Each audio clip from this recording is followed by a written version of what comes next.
Hello everyone, welcome to the YouTube channel of Exam Hunter. आज के video में हम लोग जो बीपीएससी के लिए बहुत इम्पॉर्टेंट जो सेक्शन है ना, वो है बिहार इकोनॉमिक सर्वे 2024-25।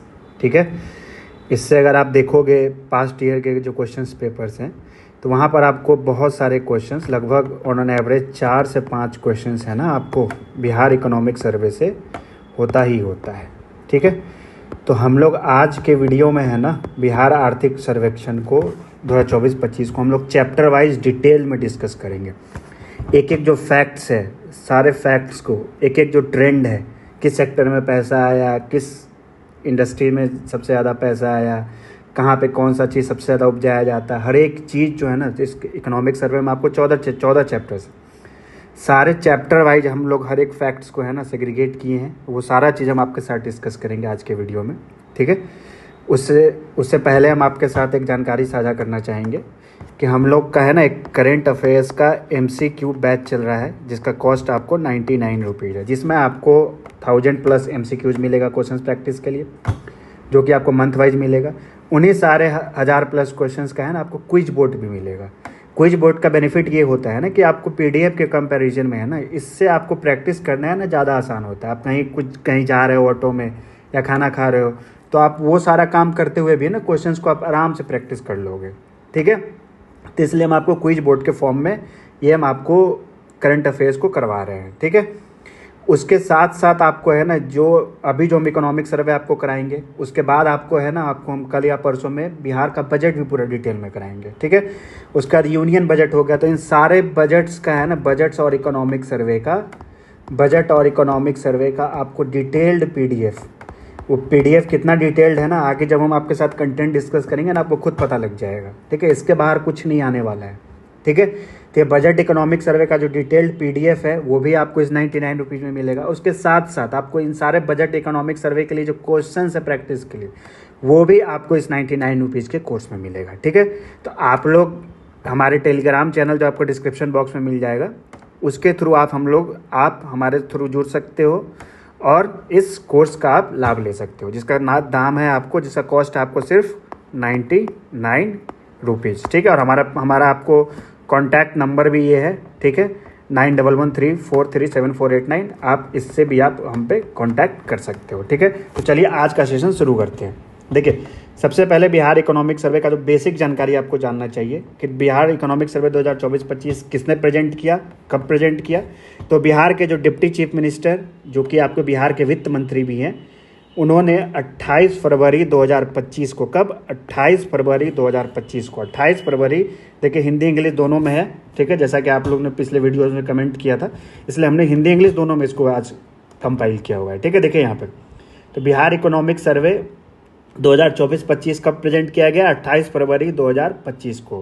किसने प्रेजेंट किया, बिहार के उप मुख्यमंत्री और वित्त मंत्री सम्राट चौधरी जी ने। ठीक है, किसने प्रेजेंट किया आपको, सम्राट चौधरी, जो आपको बिहार के क्या हैं, डिप्टी चीफ मिनिस्टर भी हैं और वित्त मंत्री भी हैं। ठीक है, बहुत बार क्वेश्चन ये भी पूछा गया है कि Bihar economic survey first time कब पब्लिश किया गया। ठीक है, तो वो आपको 2006-07 में किया गया। कब किया गया, 2006-07 में।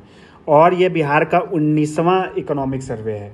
कैवां इकोनॉमिक सर्वे है, 19th इकोनॉमिक सर्वे है, राज्य का 19वां आर्थिक सर्वेक्षण है। देखिए, इकोनॉमिक सर्वे जो होता है ना, देखिए 2024-25 क्यों लिखा है, ये बेसिकली आपको पिछले, जैसे अभी आपको 2025-26 वित्तीय वर्ष चल रहा है। ठीक है, तो बिहार इकोनॉमिक सर्वे में क्या होता है ना, ये पूरा आर्थिक, नाम से आपको सजेस्ट हो रहा है कि आर्थिक सर्वेक्षण है।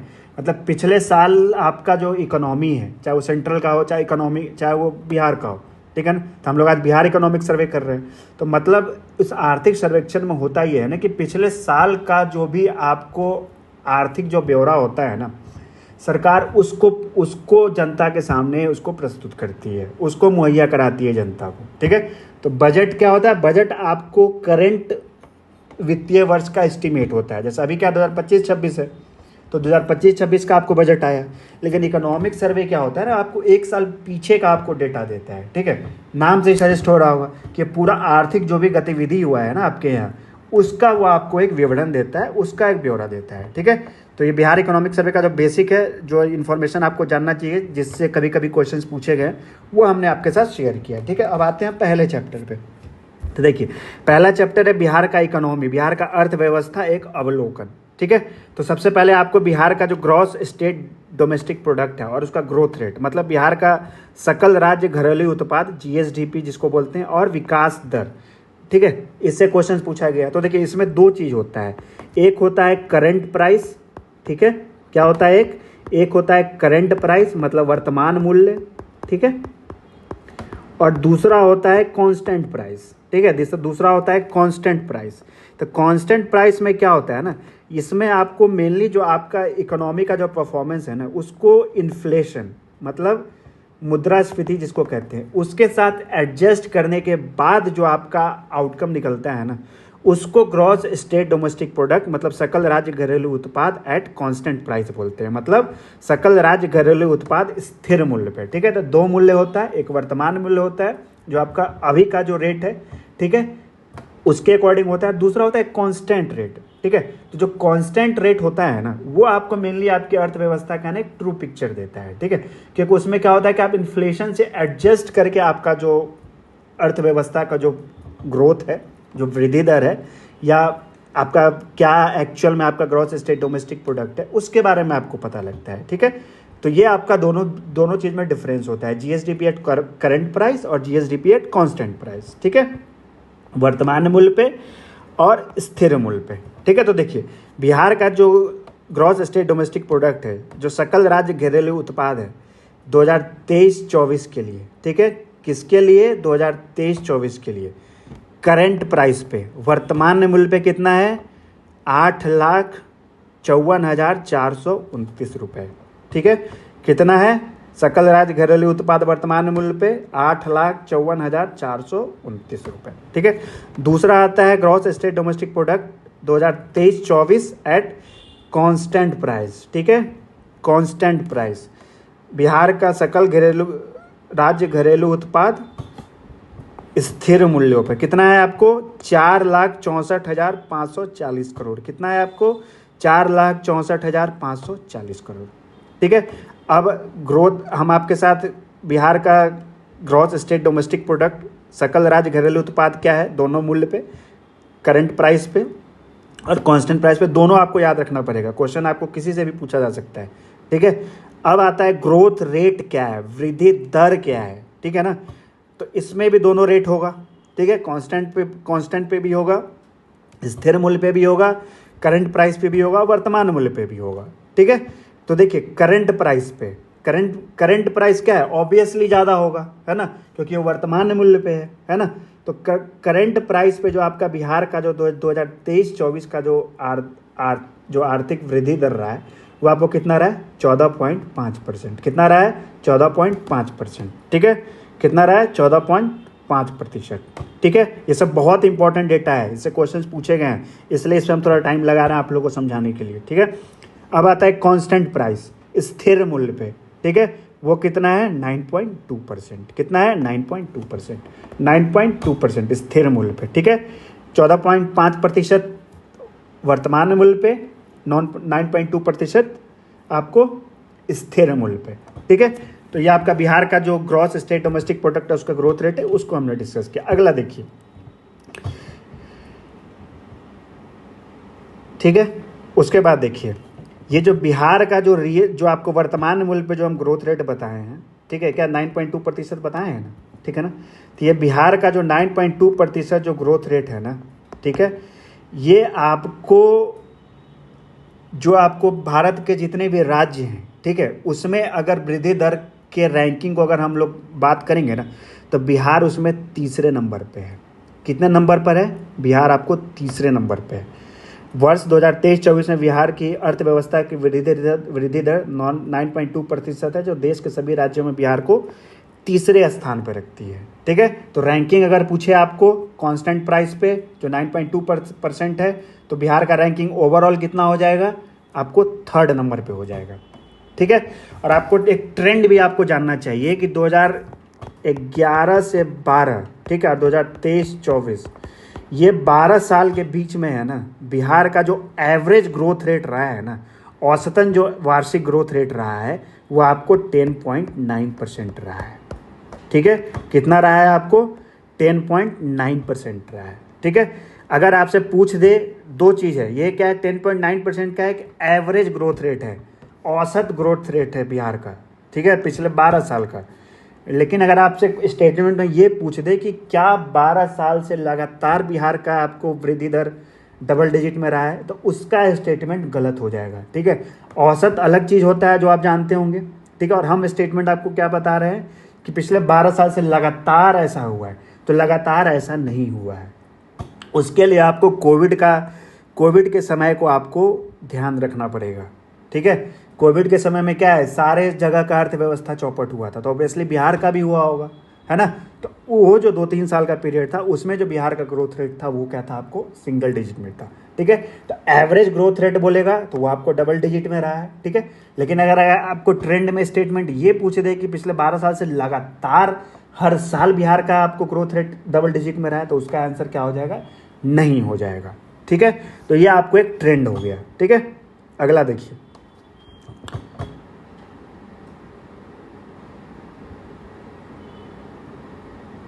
ठीक है, देखिए उसके बाद ये हम आपको क्या बताएं, आपको ये जो ग्रोथ रेट है ना 10.9% वाला जो बताए हैं, ये आपको क्या ज़्यादा रेट दिख रहा है, तो ये क्या हो जाएगा? ये आपको करंट प्राइस का हम आपको बता रहे हैं।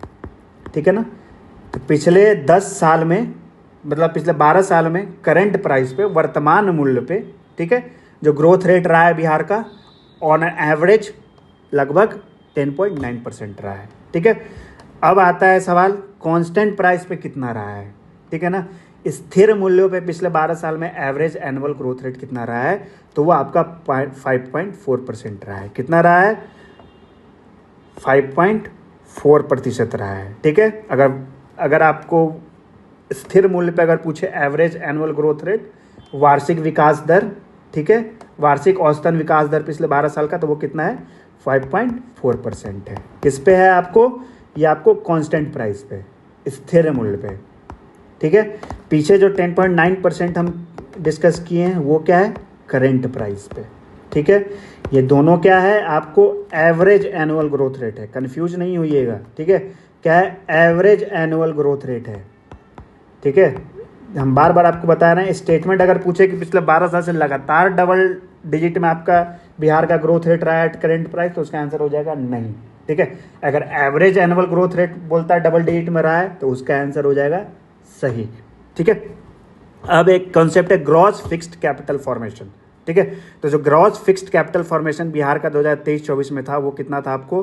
38,986 करोड़।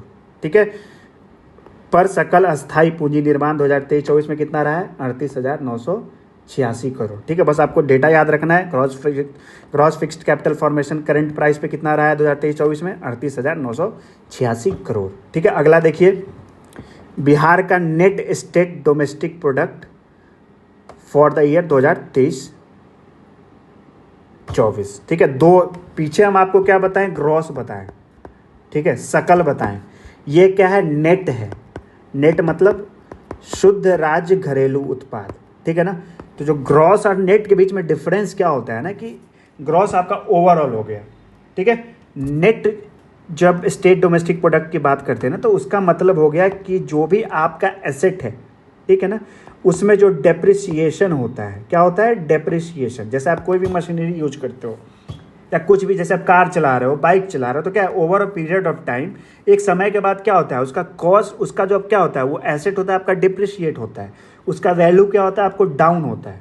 ठीक है ना, तो जो नेट स्टेट डोमेस्टिक प्रोडक्ट है ना, वो आपके इकोनॉमी में यही जो डिप्रिशिएशन होता है ना, जो मूल्यह्रास होता है, उसको आपको क्या करता है? एडजस्ट करता है। ठीक है, जीएसडीपी माइनस डिप्रिसिएशन। ठीक है, जीएसडीपी में से मूल्यह्रास घटाकर प्राप्त किया योग को हम लोग नेट स्टेट डोमेस्टिक प्रोडक्ट बोलते हैं। ठीक है, तो इसमें भी दोनों आएगा, करंट प्राइस आएगा, कांस्टेंट प्राइस आएगा। तो करंट प्राइस पे नेट स्टेट डोमेस्टिक प्रोडक्ट कितना है आपको? 7,71,435 करोड़। वर्तमान मूल्य पे 7,71,435 करोड़। कांस्टेंट प्राइस पे 4,11,359 करोड़। स्थिर मूल्य पर 4,11,359 करोड़। ठीक है, यहाँ पर हमने आपको जो नेट स्टेट डोमेस्टिक प्रोडक्ट है उसका डेफिनेशन भी दिया, तो आप इससे भी आप समझ सकते हो। ठीक है, अगला देखिए, per capita gross state domestic product बहुत इंपॉर्टेंट है।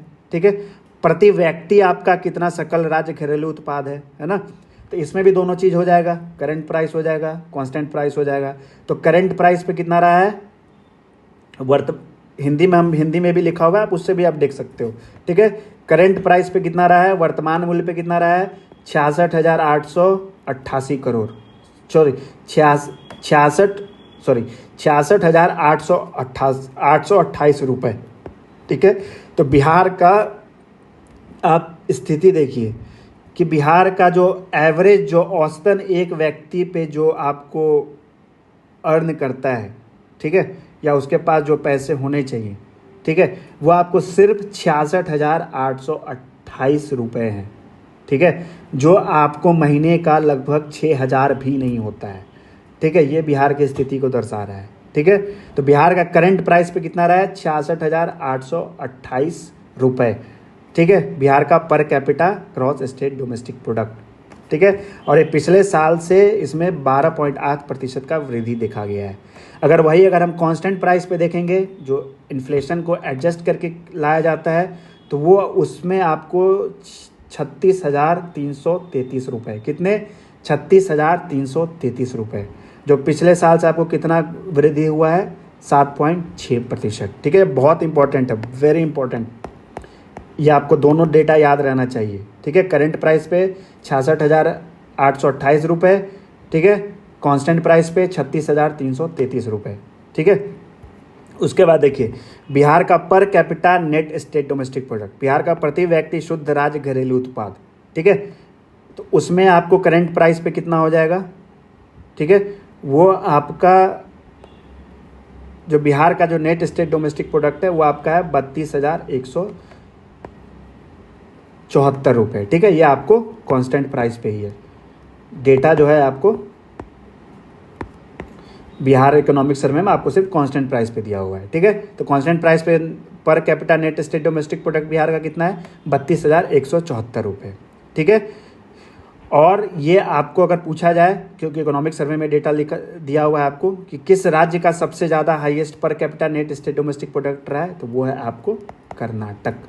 किसका रहा है, कर्नाटक का रहा है। ठीक है, अब देखिए अगला, देखिए सेक्टर वाइज। ठीक है, सेक्टर वाइज बिहार की इकोनॉमी में किसका कंट्रीब्यूशन कितना रहा है, वो भी आपके लिए जानना जरूरी है। ठीक है, और इसमें ट्रेंड क्या है वो भी हम आपके साथ डिस्कस करेंगे। ठीक है, आप जानते होंगे कि इकोनॉमी में क्या क्या 3 सेक्टर होता है, एक होता है प्राइमरी सेक्टर, दूसरा होता है सेकेंडरी सेक्टर, तीसरा होता है टर्शियरी सेक्टर, प्राथमिक क्षेत्र, द्वितीयक क्षेत्र और तृतीयक क्षेत्र। तो प्राइमरी सेक्टर में क्या होता है, आपको मेनली जो नेचुरल रिसोर्सेज, मेनली जो आपको प्राकृतिक संसाधन से संबंधित जो आर्थिक गतिविधियाँ होती है, इकोनॉमिक एक्टिविटीज़ होती है, उसको हम लोग प्राइमरी में डालते हैं। ठीक है, तो प्राथमिक क्षेत्र में डालते हैं, तो उसमें क्या क्या आपको मेनली हो जाता है, आपका एग्रीकल्चर हो जाता है, ठीक है, फिशरीज हो जाता है, मछली पालन हो जाता है, फॉरेस्ट्री हो जाता है, ठीक है, उसके बाद क्या होता है, माइनिंग हो जाता है। तो ये सारा चीज़ आपको क्या होता है, प्राइमरी सेक्टर में आ जाता है। सेकेंडरी सेक्टर में क्या होता है, सेकेंडरी सेक्टर में मेनली आपका जो मैन्युफैक्चरिंग है, जैसे विनिर्माण है, ठीक है, या आपको इंडस्ट्रीज है, उद्योग हैं, ये कंस्ट्रक्शन है, जो निर्माण क्षेत्र है, वो सारा सेक्टर मिलके क्या बनाता है, सेकेंडरी बनाता है। टर्शियरी सेक्टर, तृतीयक क्षेत्र, जिसको सेवा क्षेत्र भी आप बोलते हो, तो उसमें क्या होता है, मेनली आपको आईटी हो जाता है, एजुकेशन हो जाता है, बैंकिंग्स हो जाता है, टूरिज्म हो जाता है ना, एजुकेशन हो जाता है। तो ये सारा चीज़ मिलके क्या बनाता है, टर्शियरी सेक्टर बनाता है। तो इकोनॉमी के जो 3 सेक्टर्स होते हैं वो क्या होते हैं वो मैंने आपको बताया। तो अब आता है कि बिहार के इकोनॉमी में इन तीनों क्षेत्रों का क्या क्या योगदान रहा है। तो प्राइमरी सेक्टर का आप देखोगे ना, तो कितना योगदान रहा है, 19.9% रहा है, लगभग 20% रहा है। ठीक है, और पिछले 5 साल में प्राइमरी सेक्टर का जो कंट्रीब्यूशन है ना, वो अनचेंज रहा है, उसमें कोई बदलाव नहीं हुआ है। वो 5 साल पहले भी इतना था और आज भी इतना है। अब आता है सेकेंडरी सेक्टर। सेकेंडरी सेक्टर में कितना है, 21.5%। द्वितीयक क्षेत्र में कितना है, 21.5%। ठीक है, तो यहाँ पर थोड़ा चेंजेस देखने को मिला है पिछले 5 साल का अगर आप डेटा देखेंगे। तो सेकेंडरी सेक्टर मतलब मैन्युफैक्चरिंग और इंडस्ट्रीज और कंस्ट्रक्शन जिसमें आते हैं, उसका जो शेयर है ना, पिछले 5 साल में आपको 2% उसमें वृद्धि देखने को मिला है। कितना 2% उसमें वृद्धि देखने को मिला है। वो आपको 2019-20 में जो 19% था 2023-24 में बढ़ के वो 21% हो गया। वही टर्शियरी सेक्टर 58.6%, ठीक है, वर्तमान में कितना है आपको 58.6%। तो सेकेंडरी में बढ़ा है, प्राइमरी कांस्टेंट रहा है, तो ऑब्वियसली क्या है, टर्शियरी में घटा होगा, है ना। तो ये जो टर्शियरी में आपको लगभग जो आपको 61% था 2019-20 में, वो वर्तमान में कितना है आपको 58.6% है, ठीक है। तो तीनों सेक्टर का बिहार की इकोनॉमी में क्या रहा है और पिछले 5 साल का क्या ट्रेंड है वो भी मैंने आपको बता दिया, क्योंकि क्वेश्चन या तो फैक्ट से पूछा जाएगा या ट्रेंड से पूछा जाएगा, ठीक है। अगला देखिए, सेक्टर वाइज शेयर क्या रहा है ना, क्षेत्रवार मतलब आपको एम्प्लॉयमेंट में, रोजगार में किसका क्या शेयर रहा है।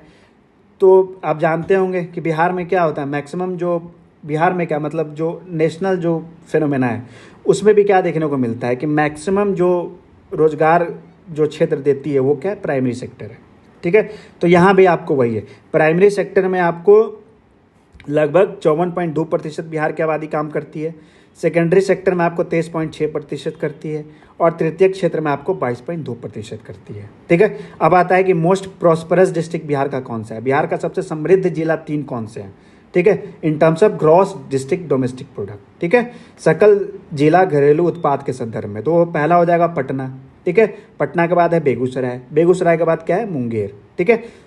सबसे ज़्यादा प्रॉस्परस कौन है, समृद्ध जिले कौन है बिहार के, वो हमने डिस्कस कर लिया। अब आता है सबसे कम समृद्ध जिले कौन से हैं, ठीक है।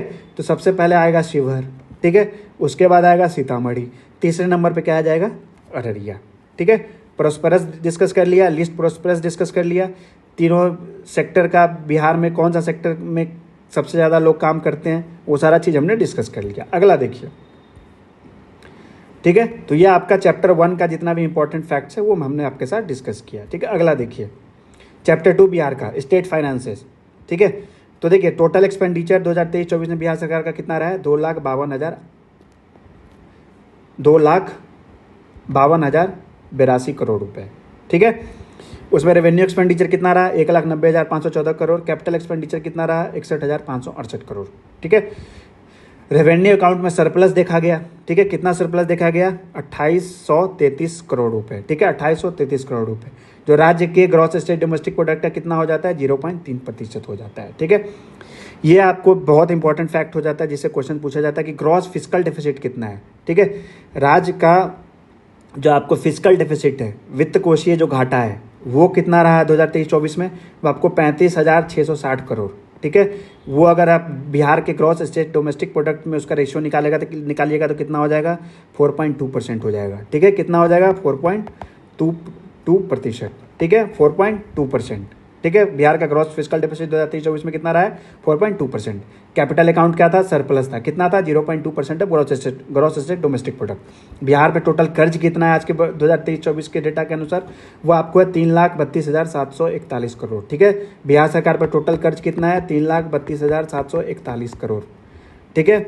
उसके बाद देखिए बिहार का अपना क्या टैक्स कलेक्शन रहता है, ठीक है ना। तो अगर आप डेटा देखिएगा ना तो 2023-24 में बिहार का अपने सोर्सेज से, ठीक है, अपने सोर्सेज से बिहार को जो टैक्स मिला, ठीक है, वो बिहार के का जो जीडीपी है उसका सिर्फ 5.7% है, ठीक है। तो ये चीज़ आपको क्या दिखाता है, ये जो स्टेट का जो अपना जो टैक्स कलेक्शन है ना वो कितना पुअर है, और हम ज़्यादातर किसके ऊपर डिपेंडेंट है अपने रिसोर्सेज के लिए, वो आपको जो सेंट्रल एड जो है, ठीक है, केंद्र सरकार का जो मदद होता है या आपको सेंट्रल गवर्नमेंट की तरफ से आपको फाइनेंस कमीशन के रिकमेंडेशन के अकॉर्डिंग जो फंड्स मिलते हैं, ठीक है, ग्रांट्स इन एड मिलते हैं, वो सारे चीज़ों पर हम ज़्यादा निर्भर हैं। आपको इस चीज़ में बिहार का अपने टैक्स सोर्सेज में वृद्धि देखने को मिला है पिछले कुछ सालों में, ठीक है, लेकिन अभी वो बहुत कम है। कितना है, बिहार के ग्रॉस स्टेट डोमेस्टिक प्रोडक्ट का सिर्फ 5.7%, ठीक है। तो ये डेटा आपको कुछ जानना चाहिए। अब आइए एग्रीकल्चर और अलाइड सेक्टर, कृषि और उससे संबंधित क्षेत्र, ठीक है। सबसे पहले आपको 4th एग्रीकल्चर रोड मैप के बारे में जानना चाहिए। ये आपको कब से कब तक के लिए लागू किया गया है, 2023 से 28 तक, ठीक है। इसका शुभारंभ किसने किया, भारत के राष्ट्रपति द्रौपदी मुर्मू ने। कब किया, 2023 में किया, ठीक है। इसके लिए बिहार सरकार ने कितना बजट आपको बिहार कैबिनेट ने अप्रूव किया है, 1,62,000 करोड़ रुपए, ठीक है। फर्स्ट एग्रीकल्चर रोड मैप कभी कभी पूछ दिया जाता है कब लॉन्च किया गया था, 2008 में किया गया था। इसको किसने लॉन्च किया था? उस समय के भारत के राष्ट्रपति जो थे श्री एपीजे अब्दुल कलाम, उन्होंने किया था। ठीक है, अगला देखिए, क्रॉपिंग इंटेंसिटी, फसल सघनता। तो इसके बारे में आपको सबसे पहले ये जानना चाहिए कि होता क्या है। तो क्रॉपिंग इंटेंसिटी मतलब ये होता है आपको कि एक पार्सल ऑफ लैंड पे एक साल में आप कितना फसल को उपजाते हो ना, उसको क्रॉपिंग इंटेंसिटी बोला जाता है, उसको फसल सघनता बोला जाता है। ठीक है, तो सबसे पहले तो बिहार का जो 54.6% जो भूमि था उसका आपको उपयोग क्रॉप प्रोडक्शन के लिए किया गया था। ठीक है, उसका उपयोग आपको क्रॉप प्रोडक्शन के लिए किया गया था। बिहार का क्रॉपिंग इंटेंसिटी आपको कितना था? 2022-23 में 1.42 था, 1.42 था। तो ये 1.42 आपको क्या दर्शा रहा है? 1.42 आपको दर्शा रहा है कि ज़मीन का जो उपयोग है वो किसान कितना कर पा रहे हैं। ठीक है, मतलब ऑन एन एवरेज आप क्या देख रहे हो कि बिहार के किसान साल में एक ज़मीन पर 2 फसल का भी पैदावार नहीं कर पा रहे हैं, 2 फसल को भी नहीं उपजा पा रहे हैं। तो उससे आप सोचो कि क्या वो ज़मीन का सही तरीके से उनका इस्तेमाल हो पा रहा है। ठीक है, तो ये जो क्रॉपिंग इंटेंसिटी है उस ट्रेंड को दर्शा रहा है। ठीक है, कि जितना क्रॉपिंग इंटेंसिटी आपका ज़्यादा होगा उसका मतलब क्या है कि किसान उतना फसल उपजा रहा है, उससे उसको उतना आउटपुट मिल रहा है। ठीक है, लेकिन यहाँ पर आप क्या देख रहे हो कि किसान आपको साल में ऑन एन एवरेज 2 फसल भी उपजा नहीं पा रहा है बिहार में। ठीक है, इसलिए बिहार का क्रॉपिंग इंटेंसिटी कितना? मात्र 1.42% है। और क्रॉपिंग इंटेंसिटी सबसे ज़्यादा कहाँ पे था? सुपौल में। कब सबसे ज़्यादा कहाँ था? सुपौल में। उसके बाद कहाँ था? जहानाबाद में। अगर सबसे कम क्रॉपिंग इंटेंसिटी आपसे पूछा जाए तो किस जिला में था? तो पूर्णिया में था। ठीक है, अगला देखिए, बिहार में फसल उत्पादन, क्रॉप प्रोडक्शन। ठीक है, तो बिहार में जो आपको जो एग्रीकल्चर आप देखते हो ना, उसमें मेनली आपको किसका डोमिनेशन देखने को मिलता है, किसका वर्चस्व देखने को मिलता है? सीरियल प्रोडक्शन का। ठीक है, क्या होता है आपको अनाज का जो पैदावार होता है ना, बिहार के किसान वो सबसे ज़्यादा करते हैं। ठीक है, अनाज के अलावा क्या क्या होता है? सब्जी होता है, फल होता है, या जिसको क्या हाई वैल्यू हॉर्टिकल्चर जिसको बोला जाता है, बागवानी जिसको बोला जाता है, जो हाई वैल्यू क्रॉप्स होता है। ठीक है, सीरियल प्रोडक्शन। तो ये भी स्थिति आपको बिहार के ये जो सीरियल प्रोडक्शन है जो आपको बिहार के कृषि को जो डोमिनेट कर रहा है, वो भी आपको बिहार के किसानों के स्थिति को दर्शा रहा है। ठीक है, तो बिहार के फसल पद्धति में किसका डोमिनेंस मिलता है देखने को मिलता है? सीरियल प्रोडक्शन का मिलता है, अनाज उत्पादन का देखने को मिलता है। उसमें भी कौन कौन से? आपको चावल और गेहूँ, राइस खरीफ सीजन में। ठीक है, वीट आपको रबी सीजन में। ठीक है, पिछले कुछ सालों में क्या हुआ है? प्रोडक्शन ऑफ मेज, जो मक्के का उत्पादन, आप सब जानते होंगे कि बिहार सरकार क्या है, इथेनॉल पॉलिसी लेके आई बिहार में इथेनॉल इंडस्ट्रीज को प्रमोट करने के लिए। ठीक है, तो उसके कारण भी क्या हुआ ना कि बिहार में आपको जो मक्के की जो खेती है ना उसमें वृद्धि देखने को मिली है पिछले कुछ सालों में। ठीक है, उसके बाद आप देखोगे तो आपको जो दलहन और तिलहन का जो प्रोडक्शन बिहार में होता है वो मेनली आपको स्वयं के उपयोग के लिए होता है, वो आपको कमर्शियल पर्पस के लिए बिहार के किसान नहीं उपजाते हैं। ठीक है, तो हम आपको शुरू में ही बताएं कि बिहार के किसान सबसे ज़्यादा किस चीज़ का उत्पादन करते हैं? तो सीरियल प्रोडक्शन करते हैं, अनाज के उत्पादन का करते हैं। ठीक है, अगर फाइबर क्रॉप्स में देखोगे आप, रेशेदार फसलों में देखोगे तो सबसे ज़्यादा बिहार में किस फसल को उपजाया जाता है? तो वो है जूट। ठीक है, फाइबर क्रॉप में देखोगे तो कौन सा है? जूट। ठीक है, और पिछले साल मतलब शुगर केन के प्रोडक्शन में, गन्ने के उत्पादन में आपको मामूली गिरावट देखने को मिला है। ठीक है, अगर ट्रेंड पूछा जाए तो ये सारा चीज़ आप उसके थ्रू आप डिस्कस कर सकते हो। ठीक है, अगला देखिए, प्रोडक्शन ऑफ राइस और वीट। तो बिहार में जो 90% जो राइस जो उत्पादन किया जाता है ना, वो किस वैरायटी का किया जाता है? अघनी राइस। उसका नाम क्या है आपको? अघनी राइस। अब पिछले 1 साल में आपको राइस का जो यील्ड है ना, राइस का जो उत्पादन ना, उत्पादकता जो है ना, वो बिहार में उसमें गिरावट देखने को मिला है। ठीक है, अगर बिहार में आपको लीडिंग प्रोड्यूसर पूछा जाए राइस का, जो सबसे ज़्यादा जो जिला बिहार में जो चावल का उत्पादन करता है तो उसका नाम क्या आ जाएगा? रोहतास आ जाएगा। ठीक है, इसको याद रखिएगा, सबसे ज़्यादा किस जिले में राइस का उत्पादन किया जाता है? रोहतास में। ठीक है, अगर आपसे पूछा जाए कल्टीवेशन सबसे ज़्यादा प्रोडक्टिविटी किस जिला का है, तो उसमें भी रोहतास। प्रोडक्शन और प्रोडक्टिविटी में दोनों में अंतर होता है। ठीक है, प्रोडक्टिविटी क्या होता है? प्रोडक्शन हो गया कि सबसे ज़्यादा क्वांटिटी किस जिले में उपजाया गया। ठीक है, वो हो गया प्रोडक्शन, उसको हम लीडिंग प्रोड्यूसर बोलेंगे। ठीक है, उसको हम आपको प्रमुख उत्पादक जिला बोलेंगे। दूसरा हो जाता है प्रोडक्टिविटी, उत्पादकता। उत्पादकता मतलब क्या हो गया कि 1 एकड़ या 1 हेक्टेयर आपका जो लैंड है, उससे कितना ज़्यादा आप पैदावार करते हो, उस लैंड से कितना ज़्यादा आप चावल गेहूँ या जो भी फसल उपजा रहे हो उसकी उपज कितना ज़्यादा होती है, ठीक है। तो उसको बोला जाता है उत्पादकता, ठीक है। तो उत्पादकता आपको जिले टू जिले वेरी करती है, ठीक है। तो आपको सबसे ज़्यादा राइस कल्टीवेशन प्रोडक्टिविटी किस जिला का देखा गया है? रोहतास का। वही आपका आता है कि लीडिंग प्रोड्यूसर ऑफ व्हीट इन बिहार, गेहूं का सबसे अग्रणी उत्पादक राज्य कौन हो जाएगा, उत्पादक जिला बिहार का कौन हो जाएगा, ठीक है। उसमें भी आपको कौन है? रोहतास है, ठीक है। राइस और व्हीट दोनों में रोहतास है, ठीक है। अब यहाँ पे प्रोडक्टिविटी में अलग आ जाता है, ठीक है। उत्पादकता वाला जिला अगर सर्वाधिक पूछा जाए तो उसमें आपको कौन आ जाएगा? बेगूसराय आ जाएगा, ठीक है। अगला देखिए, प्रोडक्शन ऑफ मेज। जैसे कि हम आपको बताएं कि मेज का प्रोडक्शन पिछले कुछ सालों में बढ़ता देखने को मिला है। कारण बताएं आपको कि बिहार सरकार इथेनॉल इस सब पे ज़्यादा फोकस कर रही है, उसके प्रायोरिटी एरियाज में है, ठीक है। तो आपको आप जानते होंगे कि मक्के का उत्पादन आपको खरीफ सीजन में भी होता है और रबी सीजन में भी होता है। तो आपसे पूछ सकता है कि एक स्टेटमेंट देके कि बिहार में जो मक्के का खेती होता है वो खरीफ सीजन में होता है, ठीक है। मतलब मान लीजिए स्टेटमेंट बेस्ड क्वेश्चन आपको दे दिया तो आपको पता नहीं रहेगा तो आप इसको कैसे सॉल्व कीजिएगा, है ना। तो इसलिए हम फैक्ट्स और ट्रेंड दोनों को आपको साथ डिस्कस करते हुए हम चल रहे हैं। तो अगर हम प्रोडक्शन ऑफ मेज अगर पूछा जाए तो बिहार में किस सीजन में सबसे ज़्यादा होता है? वो आपको रबी सीजन में होता है। किस सीजन में होता है? रबी सीजन में होता है, जो विंटर सीजन होता है उसमें आपको सबसे ज़्यादा मक्के का उत्पादन होता है। और मक्के की खासियत क्या है? ये आपको खरीफ क्रॉप भी है और आपको रबी क्रॉप भी है, ठीक है। लेकिन बिहार में सबसे ज़्यादा काम किस सीजन में उपजाया जाता है? रबी सीजन में उपजाया जाता है, ठीक है। उसके बाद देखिए, बिहार के लगभग सारे ज़िले में मक्के की खेती होती है सिवाय 2 जिलों के, ठीक है। ये भी बहुत इंपॉर्टेंट है। वो 2 जिले कौन से हैं जहाँ पे मक्के की खेती नहीं होती है? रोहतास और औरंगाबाद, ठीक है। रोहतास और औरंगाबाद।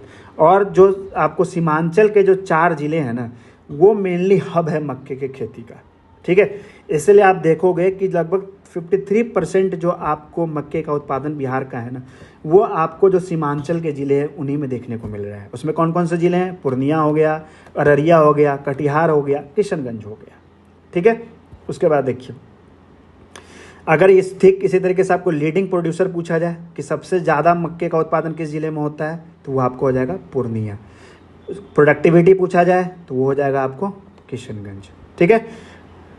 पल्स और शुगर केन, ठीक है। दाल और गन्ने की खेती, तो सबसे ज़्यादा उत्पादन किस जिले में होता है दाल का, दलहन का? पटना में, ठीक है। प्रोडक्टिविटी अगर पूछा जाए किस जिले में है दाल उत्पादन का सबसे ज़्यादा, तो वो हो जाएगा आपको ईस्ट चंपारण।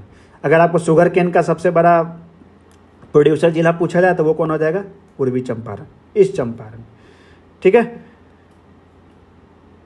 यहाँ पर आप हिंदी में भी सारी चीज़ों को देख सकते हैं। बिहार में दलहन का अग्रणी उत्पादक पटना, सर्वाधिक दलहन उत्पादकता वाला जिला पूर्वी चंपारण। बिहार में गन्ने का प्रमुख उत्पादक पूर्वी चंपारण, ठीक है। अगला देखिए, मखाना कल्टीवेशन। आप सब जानते होंगे कि 2025-26 के बजट में बिहार के लिए क्या अनाउंस हुआ?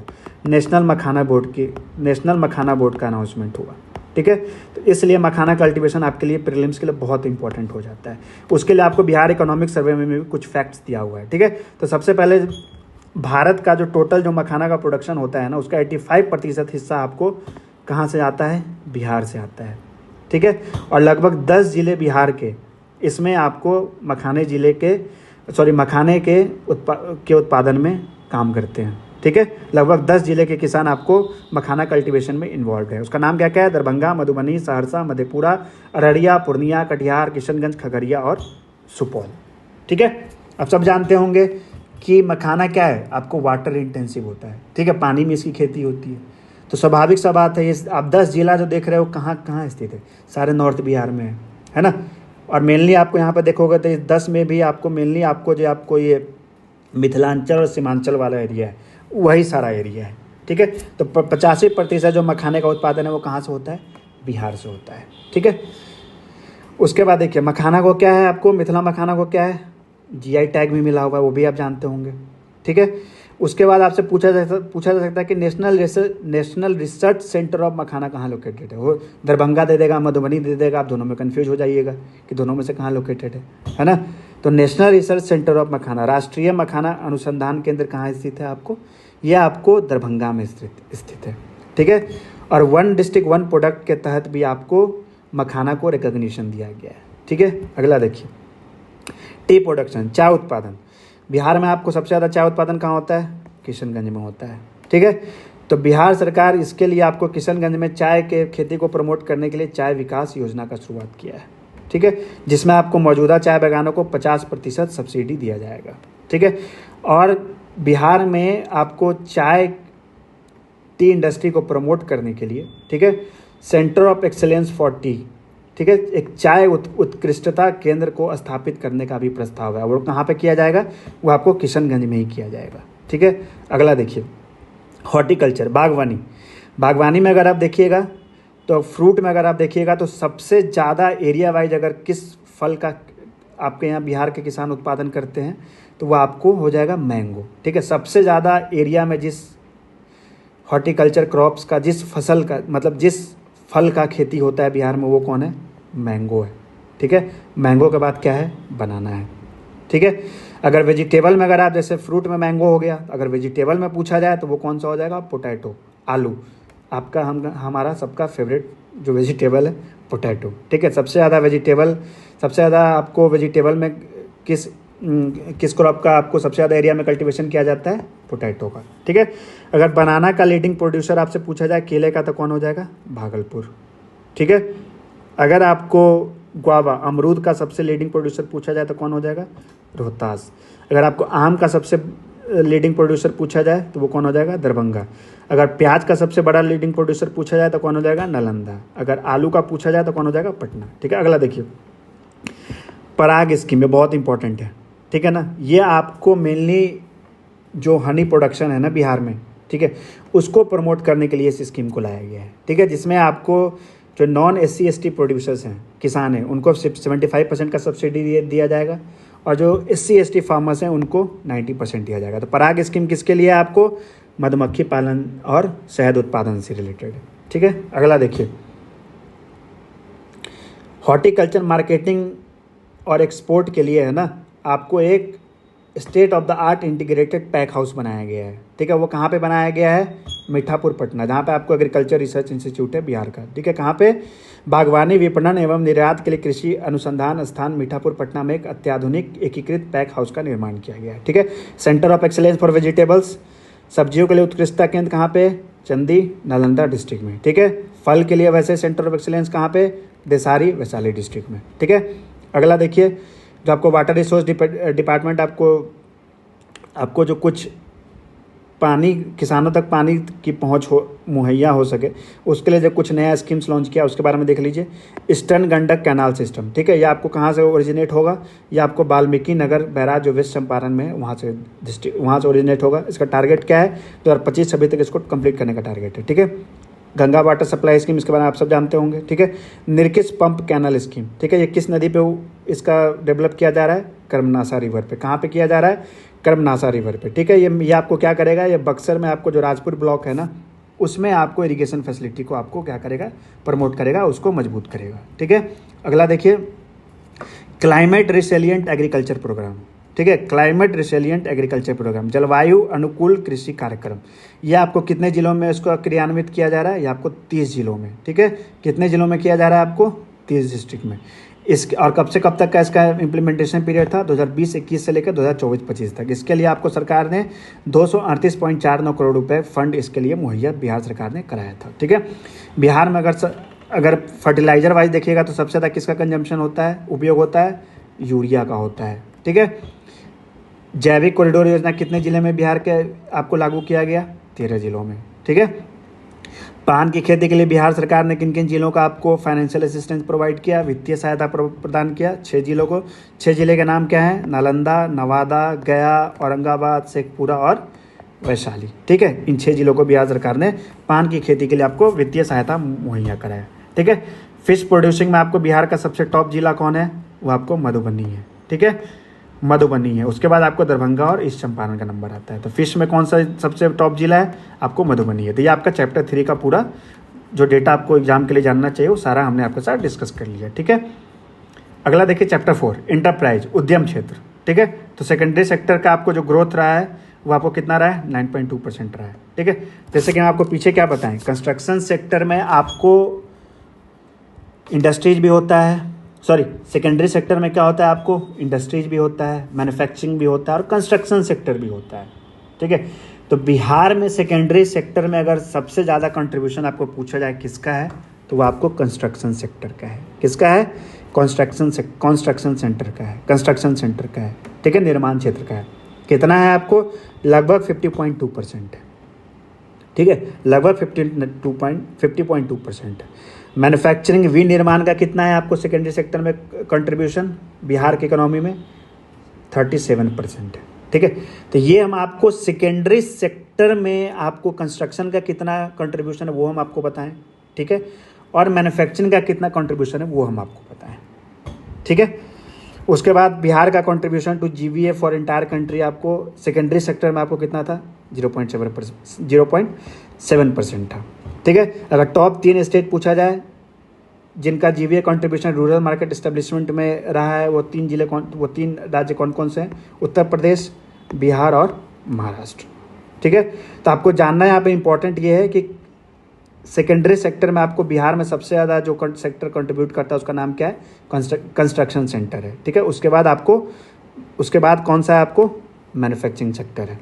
ठीक है, उसके बाद देखिए बिहार में जो उद्योग है, अगर आप नंबर ऑफ इंडस्ट्रीज़ के, नंबर ऑफ फैक्ट्रीज़ के टर्म में देखिएगा ना, ठीक है, तो बिहार में सबसे ज़्यादा जो आपको मैन्युफैक्चरिंग जो फैक्ट्रीज हैं, ठीक है, वो आपको other non metallic mineral products का है।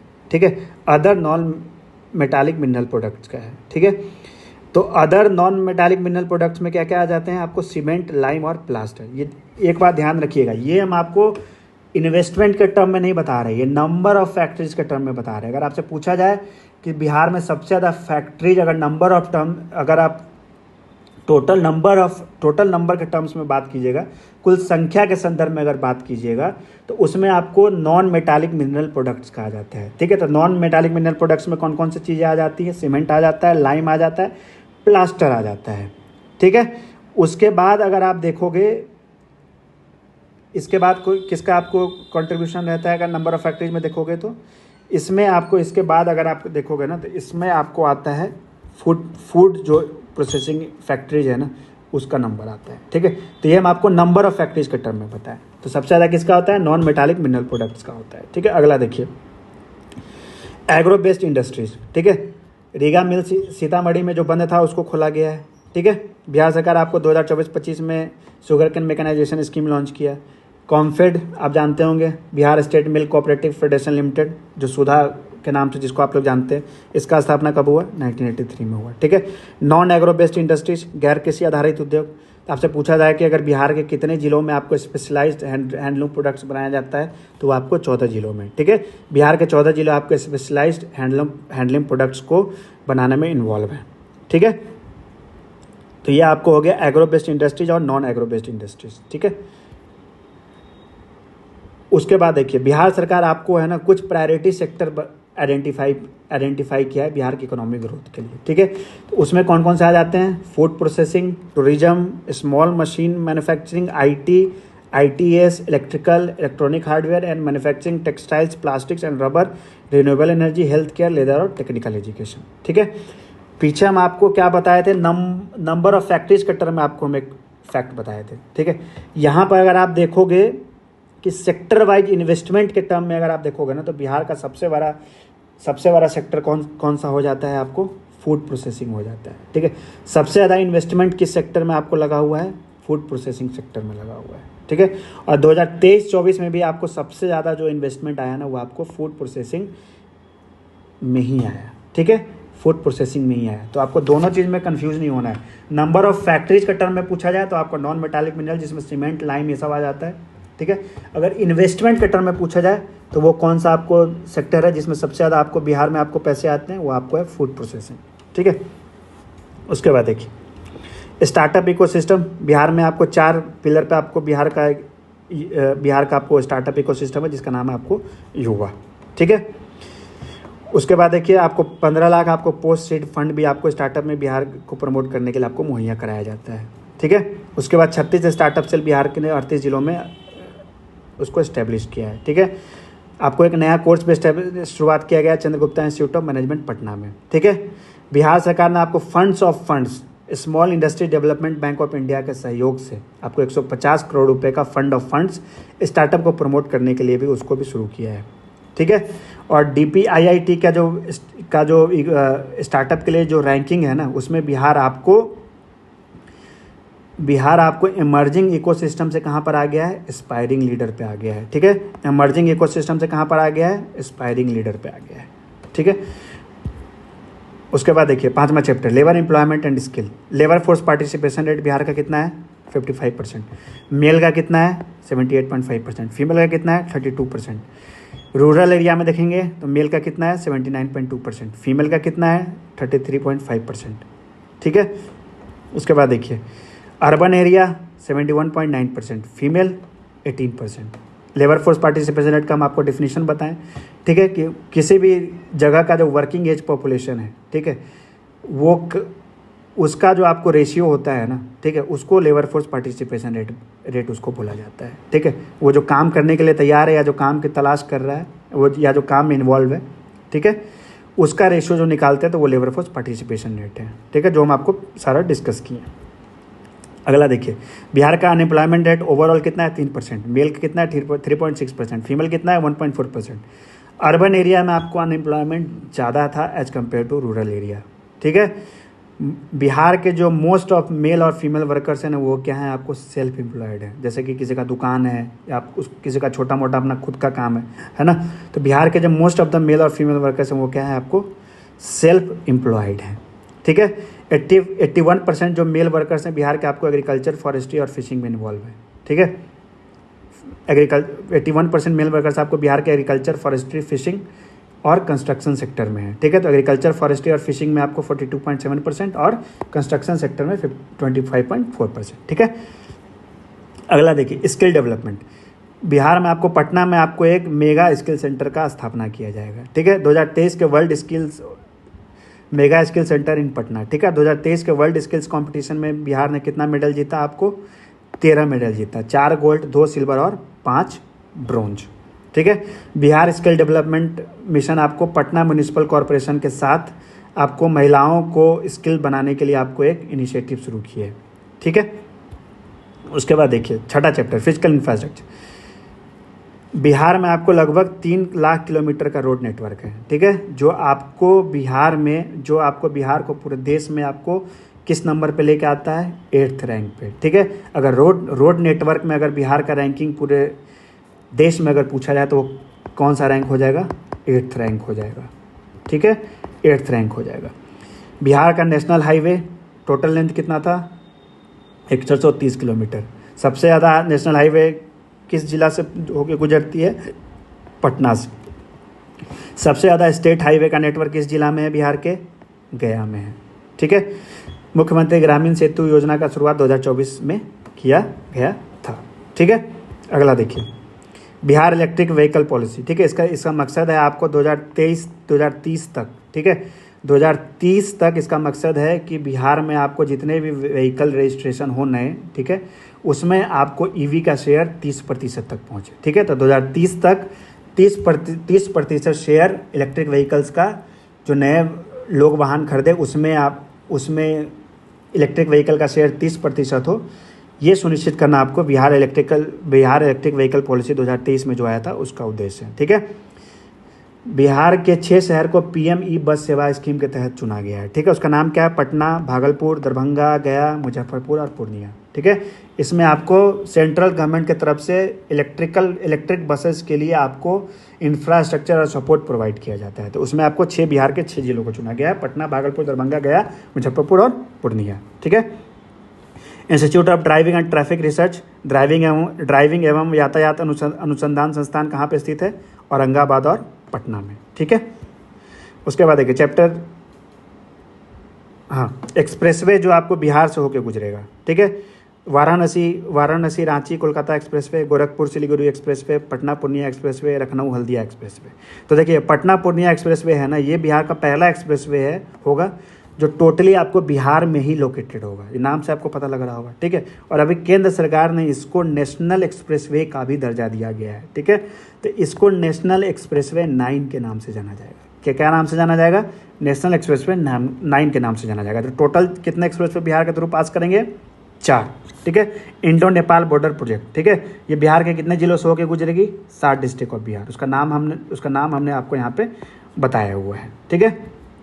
उसके बाद देखिए उसी का ये रेपिटेशन है, ठीक है।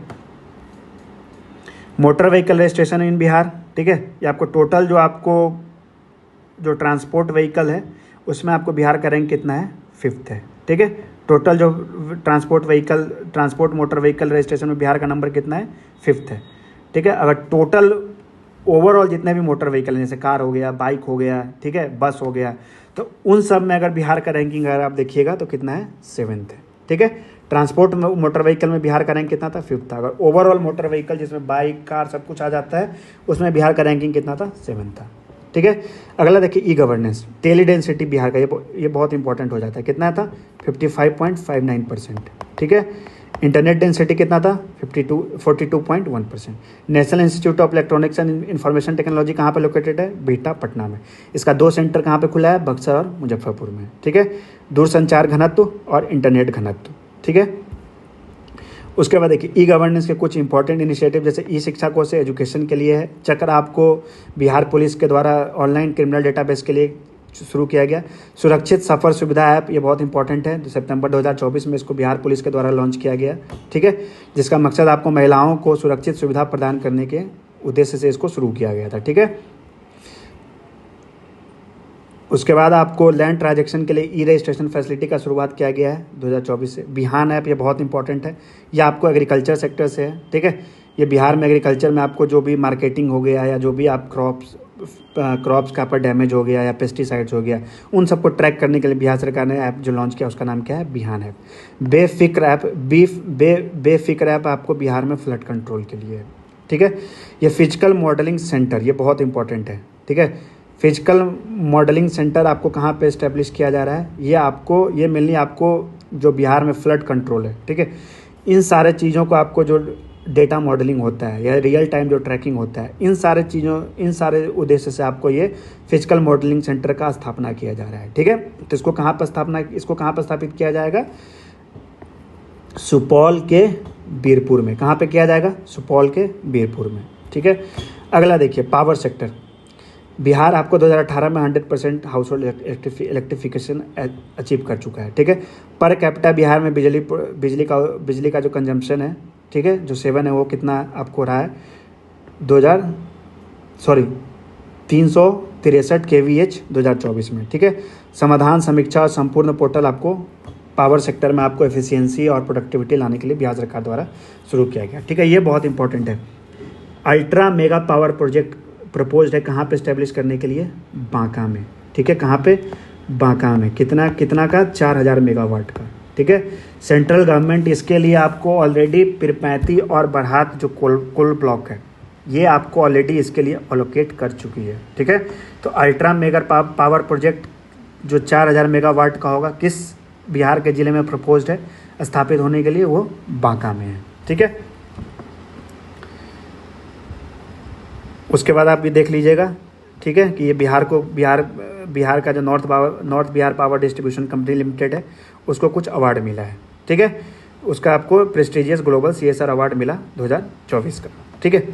उसी तरीके से आपको Bihar state power holding company limited, उसको भी क्या मिला? स्कॉच गोल्ड अवार्ड मिला आपको। किस प्रोजेक्ट के लिए? समरसेट प्रोजेक्ट के लिए, ठीक है। ये सब उतना इंपॉर्टेंट नहीं है, ये आपको ये बेसिक जो इन्फॉर्मेशन था आपको मेनली यहाँ पर आपको ये जानना है, ठीक है, कि बिहार का per capita consumption of electricity पिछले अभी कितना है? 363 kVH है, ठीक है।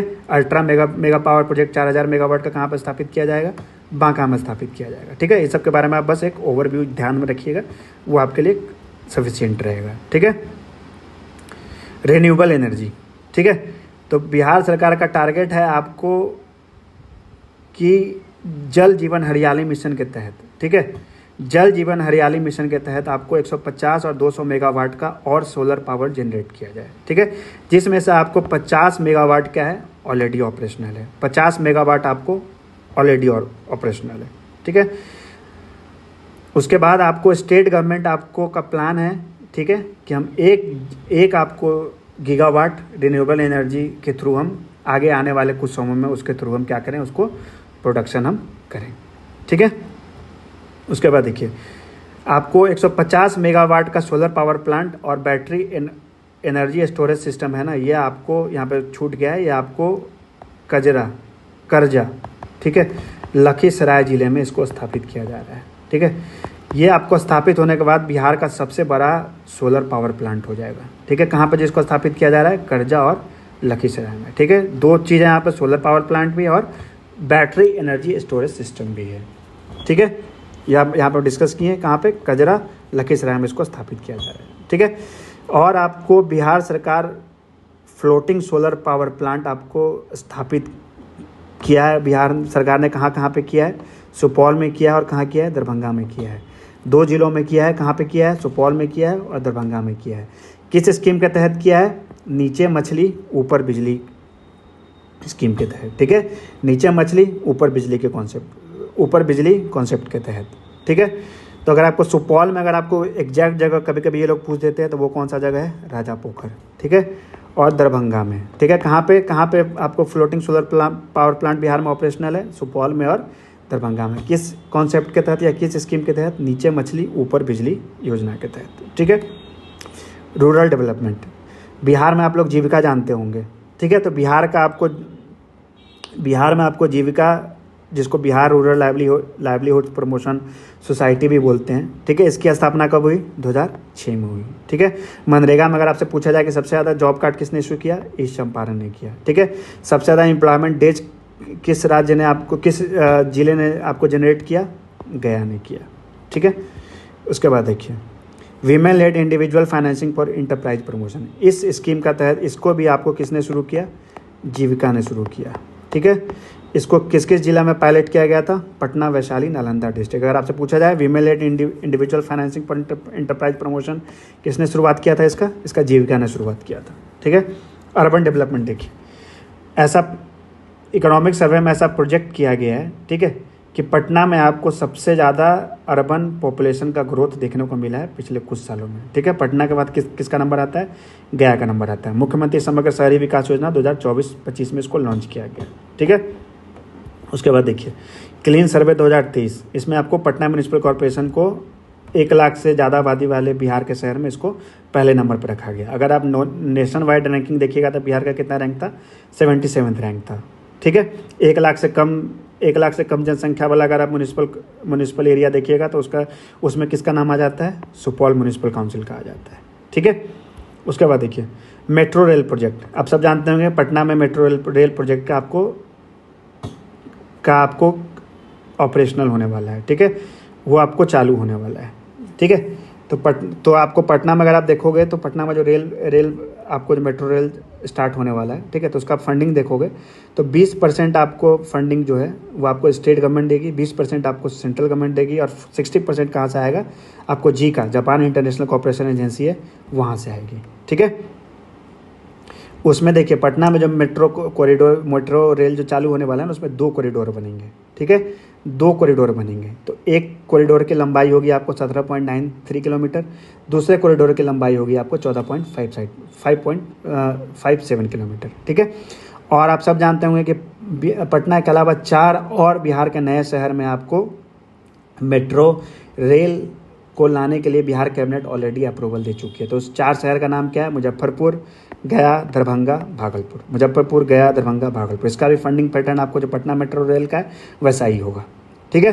Financial institution, credit to gross state domestic product ratio Bihar का कितना है, वो आपको 2023-24 में आपको कितना है, 39.9% है। कितना है, 39.9%, ठीक है। उसके बाद देखिएगा क्रेडिट डिपॉजिट रेशियो, ठीक है, क्रेडिट डिपॉजिट रेशियो ये बहुत न्यूज़ में रहता है, ठीक है। तो अगर आप शेड्यूल्ड कमर्शियल बैंक का क्रेडिट डिपॉजिट रेशियो देखिएगा तो कितना है, 52.8% है। तो क्रेडिट डिपॉजिट रेशियो मतलब क्या होता है, क्रेडिट डिपॉजिट रेशियो का मतलब होता है कि आपके यहाँ जो बैंक में जो पैसे जमा हो रहे हैं, ठीक है, क्रेडिट हो गया, ठीक है, आपके यहाँ मतलब वो डिपॉजिट हो गया, जो आपके यहाँ जो आपके राज्य में जो पैसे जो डिपॉजिट हो रहे हैं, ठीक है, उन पैसों में से कितना पैसा आपको राज्य में क्रेडिट के तौर पे लोगों को दिया जा रहा है, लोगों को उधार के तौर पे दिया जा रहा है, ठीक है, उसको बोला जाता है क्रेडिट डिपॉजिट रेशियो। तो बिहार में आपको सिर्फ, अगर आप शेड्यूल्ड कमर्शियल बैंक का देखेंगे तो सिर्फ 52.8% है। तो ये चीज़ क्या दिखा रहा है, ये चीज़ हमें ये दिखा रहा है कि बिहार का जो पूंजी है, बिहार के लोगों का जो पूंजी है, जो बैंक में हम जमा करते हैं, वो बिहार के लोगों को नहीं मिल पा रहा है, ठीक है। वो पूंजी आपको, चूँकि बैंक पैसा तो सीधा रखेगी नहीं है ना बैंक में, वो कहीं ना कहीं तो उसको इन्वेस्ट करेगी ही, तो वो बिहार की जगह क्या है, वो दूसरे अलग अलग राज्यों में जा रहा है। और आप जानते होंगे कि इसको लेकर बहुत सारे पॉलिटिकल पार्टीज या बिहार सरकार भी बराबर बैंक्स को इसको लेकर रिक्वेस्ट करते रहते हैं कि हमारा क्रेडिट डिपॉजिट रेशियो बढ़ाइए बढ़ाइए बढ़ाइए, ठीक है, क्योंकि क्रेडिट आएगा तभी क्या होगा, राज्य में इकोनॉमिक एक्टिविटी बढ़ेगा, ठीक है, तभी एम्प्लॉयमेंट और अदर चीज़ बिहार में आएंगी, है ना। तो इसलिए आपको क्रेडिट डिपॉजिट रेशियो को बढ़ाने की बात की जाती रही है। Credit to gross domestic product ratio अलग हो गया, मतलब कितना क्रेडिट, कितना जो पैसा जो जमा हो रहा है उसका अगर आप बिहार के ग्रॉस स्टेट डोमेस्टिक प्रोडक्ट से अगर आप तुलना कीजिएगा तो वो आपका हो जाता है 40%। ये दोनों अलग अलग चीज़ है, ठीक है। तो अगर आप शेड्यूल्ड कमर्शियल बैंक का देखिएगा तो वो कितना है, 52.8% है, ठीक है, क्रेडिट डिपॉजिट रेशियो, ठीक है। जो ऑल इंडिया एवरेज देखिए कितना है, 79.6%, 79.6%, ठीक है। अगर आप स्टेट शेड्यूल्ड कमर्शियल बैंक का अगर आप टोटल सारे राज्यों का अगर आप रैंकिंग देखिएगा तो आंध्र प्रदेश का सबसे ज़्यादा है, ठीक है, आंध्र प्रदेश में सबसे ज़्यादा क्रेडिट डिपॉजिट रेशियो देखने को मिलता है, ठीक है। तो हम पीछे जो आपको बताएं 52.9%, ठीक है, ये जो हम आपको बताएं 52.8%, ये क्या है, आपको शेड्यूल्ड कमर्शियल बैंक्स का है, ठीक है, ठीक है, शेड्यूल्ड कमर्शियल बैंक का है, अनुसूचित वाणिज्यिक बैंकों का है ये रेशियो। अब टोटल बैंक अगर आप देखिएगा ना, जैसे कि क्या होता है, शेड्यूल्ड कमर्शियल बैंक होता है, कोऑपरेटिव बैंक्स होता है, स्मॉल फाइनेंस बैंक होता है, तो उन सारे का रेशियो अगर आप देखिएगा ना, अगर आप टोटल अगर आपको क्रेडिट डिपॉजिट रेशियो पूछा जाता है बिहार का, तो वो कितना है, 56.3% है, ठीक है। दोनों में आप डिफरेंस समझिएगा, वो शेड्यूल्ड कमर्शियल बैंक का था, या आपको टोटल बैंक्स का है, जितने भी बिहार में बैंक्स हैं, जैसे कोऑपरेटिव बैंक्स हो गया, स्मॉल फाइनेंस बैंक हो गया, वो सबको मिला के आपको कितना है, 56.3% है। सबसे ज़्यादा हाईएस्ट क्रेडिट डिपॉजिट रेशियो किस जिला का रहा है, पूर्णिया का रहा है, उसके बाद किसका रहा है, अररिया और वेस्ट चंपारण का रहा है। सबसे 3 आपको लोवेस्ट क्रेडिट डिपॉजिट रेशियो वाले कौन से जिले हैं, मुंगेर, भोजपुर और नालंदा, ठीक है। उसके बाद देखिए ह्यूमन डेवलपमेंट, मानव विकास, एजुकेशन पे आपको पिछले 6 सालों में आपको 23,618 करोड़ से एक्सपेंडिचर बढ़ के आप 2023-24 में कितना हो गया, 43,224 करोड़, ठीक है। टोटल फर्टिलिटी रेट 2020 में बिहार का कितना था, 3.8 था, 2020 का डेटा है ये, 3.8 था जो इकोनॉमिक सर्वे में दिया हुआ है, ठीक है। और नेशनल कितना था 2023 में आपको, 3.1 था। डॉग बाइट आपको बिहार में आपको most important cause of illness था, ठीक है। Population projection for Bihar economic survey आपको प्रोजेक्ट किया है कि बिहार में अगले 2041 तक कितना पॉपुलेशन, बिहार की जनसंख्या कितनी हो जाएगी, ठीक है। तो बिहार का पॉपुलेशन आपको वर्तमान में 2011 सेंसस के अकॉर्डिंग कितना है, 10.41 करोड़ है, ठीक है। और ऐसा बिहार इकोनॉमिक सर्वे ने ऐसा प्रोजेक्ट किया है कि बिहार का आपको जो 2041 तक जो बिहार का पॉपुलेशन जो है वो बढ़ के, जो अभी 10.41 करोड़ है, वो बढ़ के आपको 15.34 करोड़ हो जाएगा, ठीक है। अब सवाल आता है कि बिहार का डेमोग्राफिक डिविडेंड कब पीक करेगा। तो बिहार इकोनॉमिक सर्वे ने बताया कि बिहार का जो डेमोग्राफिक डिविडेंड है वो 2041 में पीक कर जाएगा। तो इसका मतलब क्या हो गया ना कि 2041 तक जो आपका यंग एज पॉपुलेशन है उसका शेयर क्या होगा, वो बढ़ता जाएगा बढ़ता जाएगा बढ़ता जाएगा। लेकिन 2041 के बाद क्या होगा, ये ट्रेंड में हमको रिवर्सल देखने को मिलेगा, इस ट्रेंड में हमको बदलाव देखने को मिलेगा, ठीक है। इसलिए कहा गया है कि बिहार का जो डेमोग्राफिक डिविडेंड है वो 2041 में जाके पीक करेगा, ठीक है। जहाँ पर आपका वर्किंग एज पॉपुलेशन जो है, ठीक है, वो आपको 58.3% हो जाएगा, जब 2011 में 43.3% ही था, ठीक है। उसके बाद देखिए लाइफ एक्सपेक्टेंसी एट बर्थ, ठीक है, वो आपको 2006-10 में कितना था, 2006 से 10 के बीच में कितना था, 65.8 था। वही 2016 से बीच में कितना हो गया बिहार का लाइफ एक्सपेक्टेंसी एट बर्थ, जन्म के समय जीवन प्रत्याशा 69.5 ईयर्स। ठीक है, मेल और फीमेल का अब ऑलमोस्ट सिमिलर है आपको लाइफ एक्सपेक्टेंसी, जीवन प्रत्याशा। ठीक है, इन्फेंट मोर्टेलिटी रेट, ठीक है, शिशु मृत्यु दर, वो आपको 2020 में कितना था, 27 था। ठीक है, चाइल्ड मोर्टेलिटी रेट,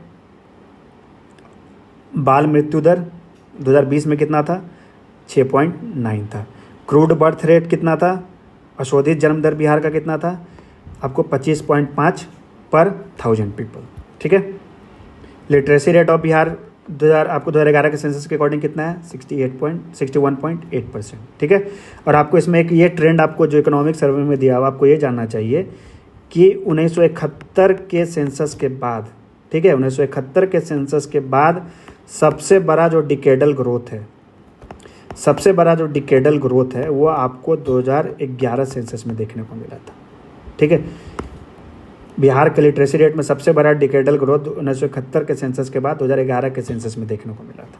ठीक है, और ये जितने भी राज्य हैं बिहार, जितने भी राज्य हैं, ठीक है, उन सब में सबसे ज़्यादा डिकेडल ग्रोथ आपको 2011 के सेंसस में अगर लिटरेसी रेट की बात करें तो वो बिहार में देखने को मिला था। ठीक है, ट्रेंड से आपसे हो सकता है क्वेश्चन पूछ दे, चूँकि आपके इकोनॉमिक सर्वे में स्पष्ट तौर पे दिया हुआ है। ठीक है, वीमेन डेवलपमेंट के लिए देखिए 8th 5 ईयर प्लान में आपको फर्स्ट टाइम इसको रिकॉग्नाइज किया गया कि हम एक वीमेन एम्पावरमेंट के लिए एक डिस्टिंक्ट स्कीम्स और प्रोग्राम लेके आते हैं। ठीक है, उसी चीज़ को आगे 9th प्लान में बढ़ाया गया। ठीक है, जब आपको concept of women's component plan को लेकर आया गया, क्योंकि आप जानते हैं 5 ईयर प्लान से क्वेश्चंस पूछे जा रहे हैं बीपीएससी में, इसलिए हम आपको, चूँकि इकोनॉमिक सर्वे में ये ट्रेंड या और इफेक्ट दिया हुआ है, इसलिए हम इसको आपको यहाँ पे कवर कर दिए। अगर पूछ दे आपको कि किस प्लान में फर्स्ट टाइम रिकॉग्नाइज किया गया, तो 8th प्लान में। ठीक है, अगर बोला जाए कि concept of women's component plan किस प्लान में लॉन्च किया गया, तो वो 9th प्लान में किया गया। ठीक है, बिहार सरकार 2008-9 से आपको जेंडर बजटिंग कर रही है। ठीक है, 2008-9 से वो क्या कर रही है, जेंडर बजटिंग कर रही है बिहार सरकार। सुरक्षित सफ़र सुविधा इनिशिएटिव, जो आपको पीछे भी बताएं। ठीक है, 2024 में इसको, सितंबर 2024 में इसको लॉन्च किया गया, और बिहार सरकार ऐसा करने वाला आपको तीसरा राज्य बना है तेलंगाना और हरियाणा के बाद। ठीक है, जिसमें महिलाओं को आपको उनको सुरक्षित सफ़र की सुविधा मुहैया कराया जा सके, इसके लिए आपको ये सुरक्षित सफ़र सुविधा इनिशिएटिव का शुरुआत किया गया है। ठीक है, उसके अलावा आप देखिए बहुत सारे स्कीम शुरुआत किया गया, पहल किया गया। ठीक है, उमंग किया गया। ठीक है, उसके अलावा इंदिरा गांधी प्लानिटेरियम कहाँ लोकेटेड है, पटना में लोकेटेड है। दरभंगा प्लानिटेरियम कहाँ पर है, वो आपको बिहार में, वो आपको ये आपको जो दरभंगा प्लानिटेरियम है वो आपको बिहार का सेकंड प्लानिटेरियम है। पहला क्या था, पटना में था। ठीक है, दूसरा प्लानिटेरियम आपसे पूछा जाए, क्योंकि इसका भी उद्घाटन आपको 1-2 साल पहले ही हुआ है, और इकोनॉमिक सर्वे में इसको एक अलग बॉक्स बना के इन सारे चीज़ों को दिया गया, इसलिए हमने आपको यहाँ पे ये बताया है। ठीक है, तो सेकंड प्लानिटेरियम कहाँ पर शुरुआत किया गया, दरभंगा में किया गया। उसके बाद देखिए रीजनल साइंस सेंटर कहाँ पे लोकेटेड है, गया में है। APJ Abdul Kalam science city कहाँ पे बनाया जा रहा है, पटना में बनाया जा रहा है। ठीक है, उसके बाद आपको पता होगा जनवरी 24 में आपको क्या हुआ, बिहार सरकार में एक नया डिपार्टमेंट बना जिसका नाम क्या था, स्पोर्ट्स डिपार्टमेंट था। ठीक है, बिहार फिल्म प्रमोशन के तहत आपको कितना का सपोर्ट मुहैया कराया जाएगा, एक फिल्म प्रोडक्शन करने के लिए आपको 4 करोड़ का। ठीक है, उसके बाद देखिए, ठीक है, 13वां चैप्टर देखिए, चाइल्ड डेवलपमेंट, बाल विकास। 2011 सेंसस के अकॉर्डिंग बिहार में कितने बच्चे हैं, 4.98 करोड़ हैं। ठीक है, जो आपको बिहार के कुल आबादी का कितना हो जाता है, 48% हो जाता है। अगर आप बिहार का शेयर, अगर आप टोटल भारत के बच्चों की संख्या में अगर आप देखेंगे, ठीक है, तो बिहार जो है ना वो 11% कंट्रीब्यूट करता है। ठीक है, मतलब देश के 11% बच्चे आपको बिहार में अकेले रह रहे हैं। ठीक है, चाइल्ड वेलफेयर बजटिंग का स्टार्ट कब हुआ, 2013-14 में हुआ। ठीक है, पर कैपिटा स्पेंडिंग अगर चाइल्ड पे अगर आप देखोगे तो वो आपको 2016-17 में जो 3275 रुपये था, वो बढ़कर आपको 2022-23 में 9131 रुपये हो गए। ठीक है, लगभग बिहार का 18% जो बजट है वो आपको चाइल्ड डेवलपमेंट पर खर्चा किया जाता है। ठीक है, अगर इसको आप ग्रॉस स्टेट डोमेस्टिक प्रोडक्ट में देखेंगे तो लगभग 5% जो खर्चा है वो आपको बिहार का चाइल्ड डेवलपमेंट पे किया जाता है। ठीक है, अगर आप सैंपल रजिस्ट्रेशन सिस्टम 2020 का अगर आप डेटा देखोगे, ठीक है, तो बिहार का जो सेक्स रेशियो एट बर्थ है, ठीक है, बिहार का जो जन्म के समय जो सेक्स रेशियो है ना, वो आपको घट कर, ठीक है, 895 हो गया है। ठीक है, अगर आपको 2018-20 के सैंपल स्टेशन सिस्टम के डेटा के अनुसार सेक्स रेशियो एट बर्थ पूछा जाए, ठीक है, क्योंकि इकोनॉमिक सर्वे में डेटा दिया हुआ है, तो वो कितना हो गया, 895 हो गया, जो आपको घटा है 13 पॉइंट, ठीक है, चूँकि 2014-16 में क्या था, ये डेटा आपको 908 था और ये घट के आपको 2018-20 में कितना हो गया, 895 हो गया, ठीक है। तो उसमें डिक्लाइन देखने को मिला है सेक्स रेशियो और बर्थ में, ठीक है। लास्ट चैप्टर देखिए इसका, environment, climate change and disaster management. Average annual rainfall Bihar का 2011 से 14 के बीच में कितना रहा है, 1004.6 mm, ठीक है, 1004.6 mm, जिसमें आपको जैसे बाकी सारे अदर स्टेट्स में होता है उसी तरीके से बिहार में भी साउथ वेस्ट मानसून 85% आपको शेयर है। सबसे ज़्यादा आपको 2024-25 में सबसे ज़्यादा रेनफॉल किस जिले में देखा गया, एवरेज एनुअल रेनफॉल हम बोल रहे हैं, ठीक है, तो वो आपको किस में देखा गया, किशनगंज में देखा गया। सबसे कम एनुअल एवरेज रेनफॉल किस जिला, एनुअल एवरेज रेनफॉल किस जिला का था, वैशाली का था, ठीक है। अगर आप पिछले 12 साल में अगर आप देखोगे तो सबसे कम बारिश किस साल में हुआ था, 2013 में हुआ था। सबसे ज़्यादा किस साल में हुआ था, 2021 में हुआ था, ठीक है। अगला देखिए, एवरेज एनुअल टेम्परेचर, ठीक है, 2023 में कितना था, 24.7 था, कितना था, 24.7 था, ठीक है। बिहार सरकार कब से ग्रीन बजटिंग कर रही है, बहुत बार ऐसे क्वेश्चन पूछती है, 2020 और 21 से, ठीक है। कार्बन स्टॉक 2023 में कितना था बिहार का, 58,451 टन, ठीक है। फॉरेस्ट फायर अगर आप देखोगे तो क्या था, लगभग हाफ जो फॉरेस्ट फायर है बिहार का वो कहाँ पे देखने को मिला, वाल्मीकि नगर टाइगर रिजर्व, जो आपको वेस्ट चंपारण में स्थित है, ठीक है। आपको जो कुछ जो इनिशिएटिव्स के बारे में बताया गया उसके बारे में आपको बता देते हैं। गंगा जल आपूर्ति योजना, ठीक है, इसके बारे में आप सब जानते होंगे, है ना। तो इसके फर्स्ट फेज में क्या हुआ, आपको जो गया, बोध गया, राजगीर और नवादा के जिलों का आपको गंगा जल का आपूर्ति किया गया, ठीक है। गंगा से आपको जो ड्रिंकिंग वाटर की फैसिलिटीज़ है वो आपको फर्स्ट फेज में आपको गया, बोध गया, राजगीर और नवादा को मुहैया कराया गया, ठीक है। सेकेंड फेज में बात ये किया जा रहा है कि ये जो गंगा रिवर से जो वाटर हम ले रहे हैं इसको हम किस टाउन को मुहैया कराएं, उसको हम बिहार शरीफ टाउन को मुहैया कराएं, ठीक है। तो फेज़ 2 में इसको कहाँ पर एक्सटेंड करने की बात हो रही है, बिहार शरीफ टाउन में, ठीक है। अगला देखिए, औरंगाबाद, देहरी और सासाराम को, ठीक है, जैसे पीछे हम बताया ना, गंगा रिवर से जो इन चार जिलों को जो पानी का फैसिलिटी मुहैया कराया गया, उसी तरीके से आपको सोन नदी से, ठीक है, सोन नदी से आपको जन जीवन हरियाली मिशन के तहत औरंगाबाद, देहरी, सासाराम को ड्रिंकिंग वाटर की फैसिलिटी मुहैया कराई जाएगी, पेयजल का सुविधा मुहैया कराया जाएगा। ये सब बहुत इंपॉर्टेंट है, इसको याद रखिएगा, ठीक है। पूछ देगा सोन रिवर से किन किन जिलों को, चूँकि 2022-23 में इसी तरीके से गंगा जल आपूर्ति के बारे में क्वेश्चन पूछा था, ठीक है। तो सोन रिवर से आपको किन किन जिलों को ड्रिंकिंग वाटर फैसिलिटी का सुविधा प्रदान किया जाएगा, औरंगाबाद, देहरी, सासाराम को, ठीक है। उसी तरीके से आपको जल जीवन हरियाली मिशन के तहत आपको दुर्गावती रिजर्वायर से, ठीक है, दुर्गावती रिजर्वायर से आपको भभुआ और मोहनिया को ड्रिंकिंग वाटर फैसिलिटी प्रदान किया जाएगा, ठीक है। और अब बिहार सरकार का जो जल संसाधन विभाग है वो आपको ओल्ड लखनदेई रिवर, ठीक है, जो आपको कहाँ पर लोकेटेड है, सीतामढ़ी डिस्ट्रिक्ट में, और गंगा रिवर जो बख्तियारपुर में जो विलुप्त हो चुकी है उसको रेजुमिनेट करने के लिए, ठीक है, उसके पुनरुद्धार करने के लिए आपको नए पहल की शुरुआत की है। तो कौन से दो नदी के लिए आपको और किस जगह पर शुरुआत किया गया है कि रेजुविनेशन के लिए, पुनरुद्धार के लिए, old Lakhandei river Sitamarhi district में और गंगा रिवर आपको बख्तियारपुर डिस्ट्रिक्ट में, ठीक है। तो ये आपका पूरा बिहार इकोनॉमिक सर्वे का हम जितना भी आपको इम्पोर्टेंट इकोनॉमिक फैक्ट्स, ट्रेंड, सारा चीज़ हम आपके साथ डिस्कस किए, ठीक है। इसके अलावा आपको कुछ भी और करने की ज़रूरत नहीं है। अगर ट्रेंड से क्वेश्चन पूछेगा आप वो भी कर दोगे, फैक्ट से क्वेश्चन पूछेगा आप वो भी कर दोगे, ठीक है। अगर आपको PDF अगर आप चाहते हो इसका तो हम आपको फर्स्ट वीडियो के स्टार्टिंग में हम आपको बताएं, ठीक है, कि 99 रुपीज़ में हमारा MCQ बैच और बजट इकोनॉमिक सर्वे का आपको डिटेल PDF आपको वो सारे बैच में आपको मिल जाएगा, ठीक है। इसके बाद हम लोग आपको बिहार बजट हम लोग परसों डिस्कस करेंगे, ठीक है। क्योंकि आप देख रहे हो इसमें 14 चैप्टर था, इसलिए वीडियो आपको थोड़ा लेंदी हो गया है।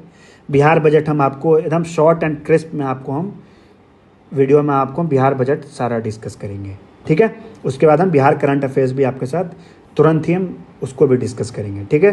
फिर हम आपको मिलते हैं नेक्स्ट वीडियो में बिहार बजट के साथ। तब तक के लिए आप लोग पढ़िए, मेहनत करते रहिए, ठीक है। Thank you so much.